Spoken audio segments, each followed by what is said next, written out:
My name is Myles Bailey and I run Foxdale 1651.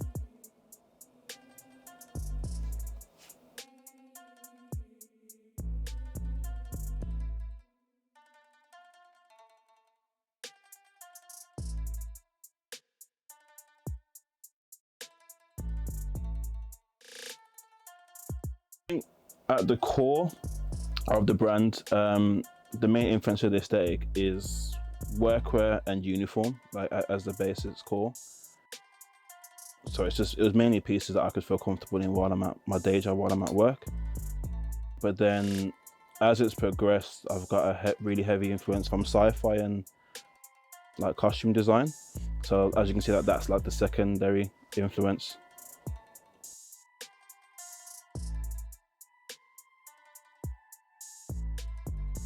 The first sort of like celebrity that I've had in Foxdale was Jacquees, the singer.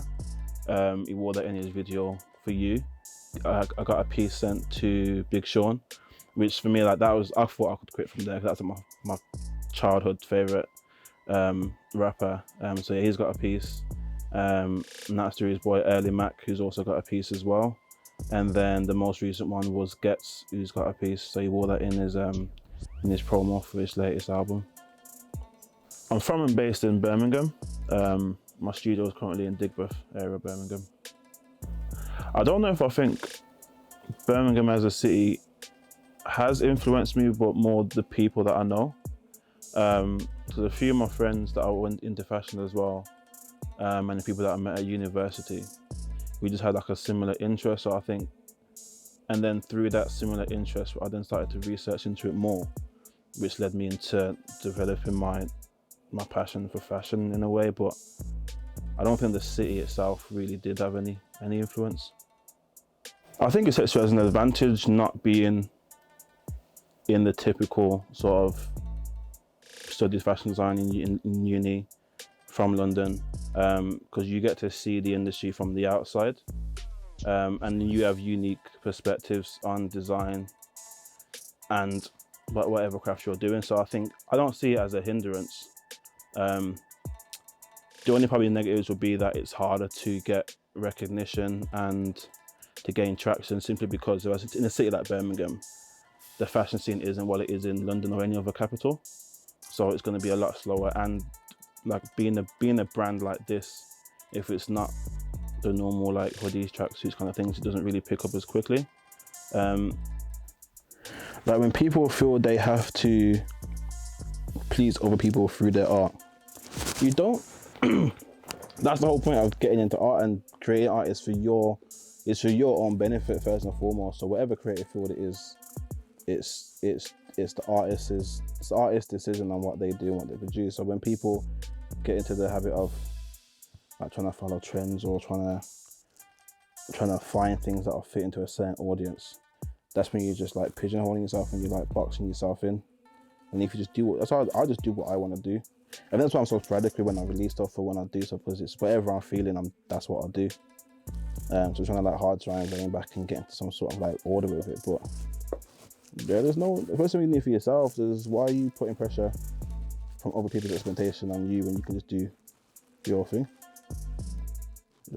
I think when it comes to like looking at the industry and finding a place to fit in, it's not something I actually put too much thought into. I've been able to network so far just through like social media, and the people that I've been able to link with have been very beneficial mutually.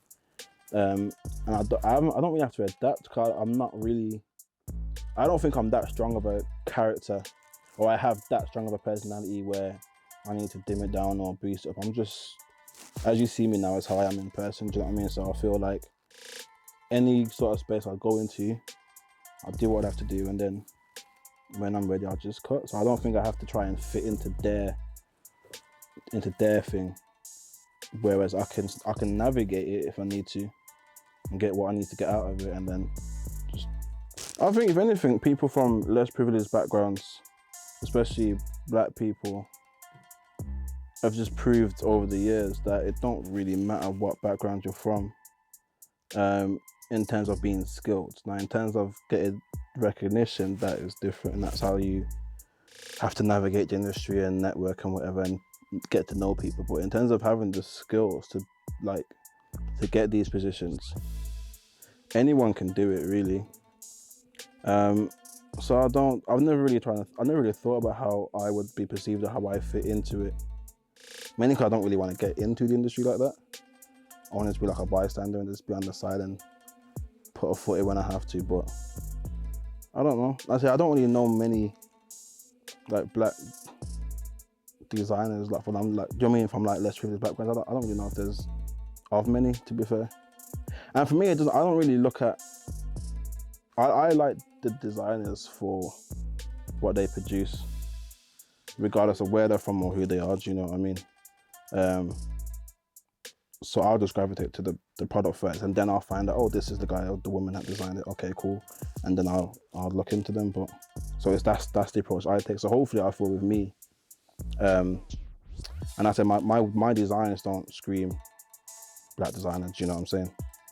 So I feel it will just be the same sort of, it'll be perceived in a similar way, where if you like the pieces, then you'll get to know mine. If not, then it's cool.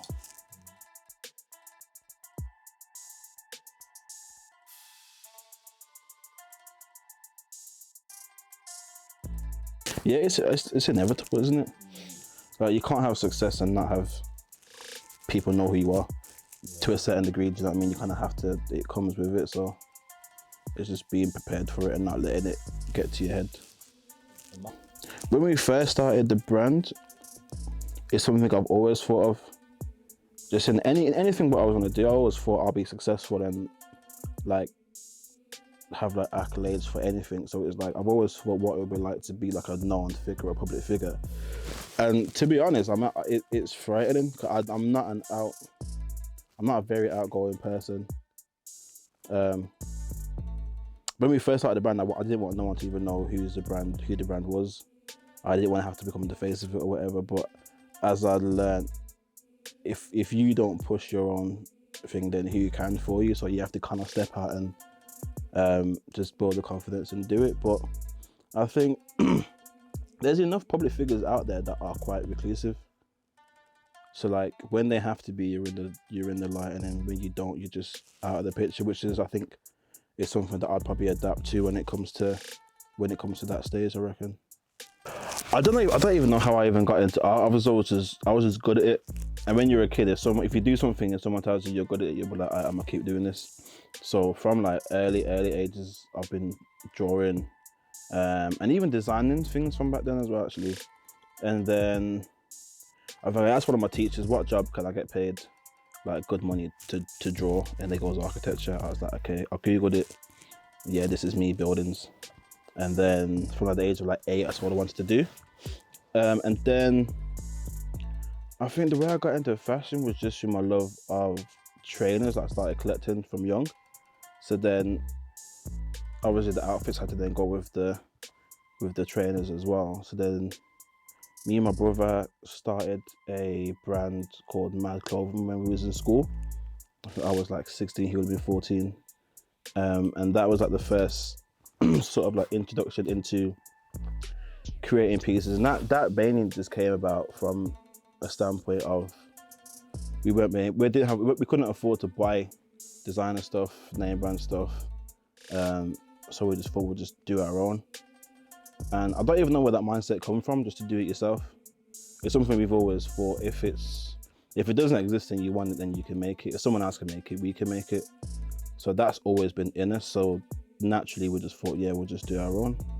And then when it comes to actually learning how to sew, like cut and sew, that wasn't until my final project in A-level art.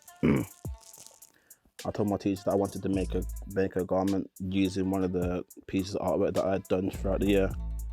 And then I just found like a pattern of a shirt or something, and then went on YouTube, found how to make like basic trousers. And then ever since then, any techniques I needed to learn, it's just YouTube. I just found everything for YouTube. And then just been practicing and developing there, trial and error, a lot of trial and error. And then like, the more you do stuff, obviously the better you get, or the more time you can save. And that's pretty much how I got to where I am now, just years of trial and error, and always wanting to learn new things. I think it's important, if you're, as a creative, to never want to stop learning, especially because I want to be like multidisciplinary. So there's like any new technique or any new field that I want to go into, I'll just find a YouTube video and get started that way. My parents have always been the main sort of like motivators in anything that I do. Like we lost our dad 2018, but then when we had our first brand when we was younger, he was probably like, he's the reason why we named Foxdale, and the 6051 has meanings tied to him. But I just remember he was just super supportive, and my mum as well, always been super supportive.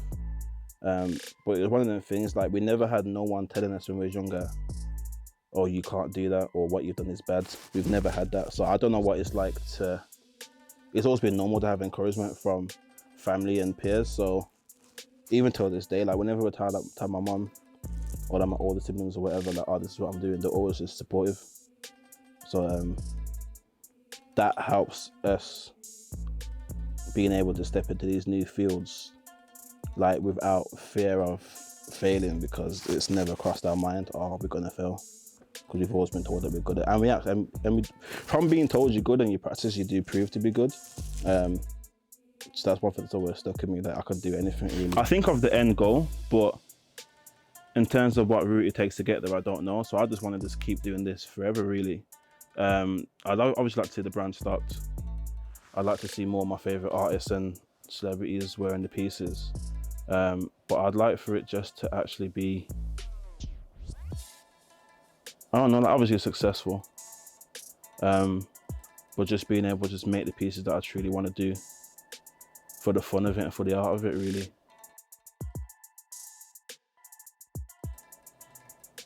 I said passion for fashion, that's dead.